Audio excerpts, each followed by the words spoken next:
Have you ever been invited to a birthday party before? Or maybe you have invited someone to your birthday party? I love birthdays. I love inviting people. I love going to people's parties because it's nice, right? When you are at school and someone gives you an invitation, you feel like you belong. Someone wants to be your friend. Someone wants to have you around. But see, when it comes to my birthday, I call it birthday month. Okay, it's not just one day. It's a birth month, okay? We celebrate me the whole time.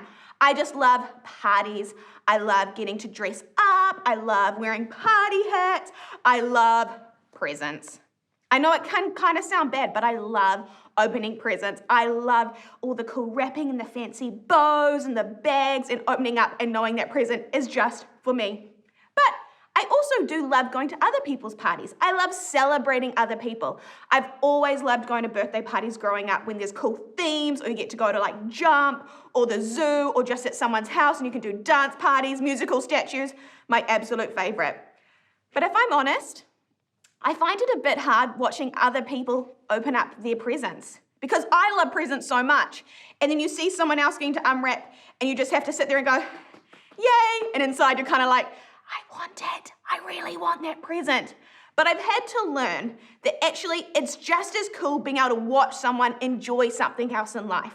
That actually it's just as special seeing someone else open up a present and go, wow, that's for me. But I've had to really teach myself that it's important to not just think about what I want, not just about what present I wish I got, but actually looking at people and being like, that is so cool that you got that. This month, we are focusing all around friendship. And of course, we have learned how to be such a great friend by our best friend, Jesus. He invites us to be his friend, and he shows us how we can be an incredible friend to others. There is one of my favorite verses in the Bible in Matthew 7:12. Can you say Matthew 7:12? Sounding good out there? It says, in everything, do to others what you would want them to do to you. I'm going to say that one more time. In everything, do to others what you would want them to do to you. So in everything, at every party, at every school, at home, on the street, do to others what you would want them to do to you. We can also learn this from two amazing people in the Bible called Jonathan and David. Can everybody say Jonathan and David? Man, you're sounding good out there today. And we can learn so much from them because they had such an incredible friendship. You might be thinking, I've heard of David before. Is he the person who fought Goliath? You are correct. David is very well known. He's in lots of stories in the Bible. He wrote the Psalms. He did incredible things. And sometimes we don't hear about Jonathan as much, but he played such an important role in David's life. He was such an incredible friend to him. So I'm going to read a story straight from the Bible so we can get to see how amazing Jonathan is. We are going to turn to 1 Samuel 19, 1-6. It says, Saul, who was king at the time, and he didn't like David. So Saul told his son Jonathan and all the attendants to kill David. But Jonathan liked David very much. So Jonathan warned him, my father Saul is looking for a chance to kill you. Be very careful tomorrow morning. Find a place to hide and stay there. My father and I will come and stand in the field where you are hiding. I'll speak to him about you.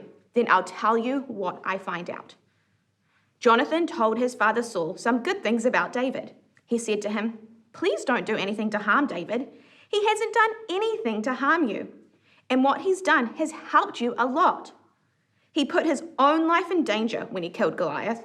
The Lord used him to win a great battle for the whole nation of Israel. When you saw it, you were glad.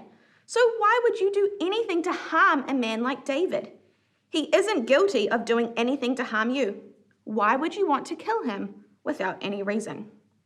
Saul paid attention to Jonathan. Saul made a promise. He said, you can be sure that the Lord lives, and you can be just as sure that David will not be put to death. What a good friend Jonathan was. Saul had asked Jonathan to go kill David. His own father had said to do that. But Jonathan knew how special and how much he loved David that he went and he warned David and he protected him But then he also went back to Saul and he told him of all the amazing things that David had done. I don't know about you, but I would love a friend who has my back just like that. I think there's 3 things that we can learn from Jonathan about how we can be amazing friends. One is a friend who loves. We saw that Jonathan loved David so much that he went out and he told him about what could happen to him. He protected him. A friend who share. He shared his own life. He went in and he hung out with David. He told him about what was going on. And a friend who stick up for each other. He didn't just warn David. He went back to his dad and said, have you thought about how awesome David is? Remember all the amazing things David did? How he saved you, how he protected people? He stuck up for his best mate. I want to be a friend like Jonathan. I think it's so cool that we can read the Bible. Jesus tells us things. We can read stories and we can learn about ways in our own life that we can be amazing people. I don't know if you've heard this phrase before. I want to win in life, right? Winning. Everybody loves to win. I love winning. I love playing a game and I win. I love playing board games and winning. There's nothing wrong with doing that. But then sometimes we play a game and somebody else can win. And then that can make us feel a bit sad. Kind of like what I was talking before about the presents. But when we have friends, I think it's really cool to think their win is our win. Your win is my win. And when we start thinking like that, it's not about who's better, who wins the most. It's that we actually get to share that. We get to share the wins of our friendships. When someone else wins a game and we see their joy, that becomes our joy. When we see someone who is maybe doing something so awesome that we wish we could do, but actually because they're our friend, we can be like, your win is my win. Can you say that with me? Your win is my win. That is awesome. Like in a sports game, for example, everyone loves to be the person that scores the try, right? Everyone loves to be the person that scores the goal. But often we need a whole lot of people to make that moment happen. It's not just one person playing that sports game. It's a whole lot of people working together for that one person to score the goal. But when we all work together, it's everybody's win. I grew up dancing, and sometimes there were better dancers than me in my dance class. And if you're the better dancer, sometimes you get put in the front row. You get seen the most. Sometimes you get a solo, which means you get to perform by yourself. And I could either be like, I wish that was me, even though that's my friends. Or I can go, that is so cool that one of my best friends got to be in the front row. Her win is my win. And I think that's something that we could bring into everything that we do at school, at home, with our parents, with our friends, with our brothers and sisters, with everyone. If we start looking at how their win is our win, it's not just going to set that person up for a really great day, it's also going to set us up for a really good day. You might be thinking, okay, we're talking a lot about friends, Claire, but I actually struggle to make friends. Can I give you one tip today? This is like my mum used to tell me. If you want some good friends, you need to be a good friend first.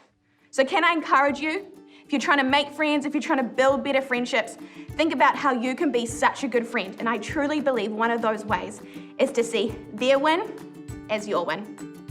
Well, Adventure Kids, I hope you've learned something today. You've learned about what Jesus says about friendships. You've listened to what Jonathan and David's friendship was like. And just remember that their win is your win. Have a great week, guys.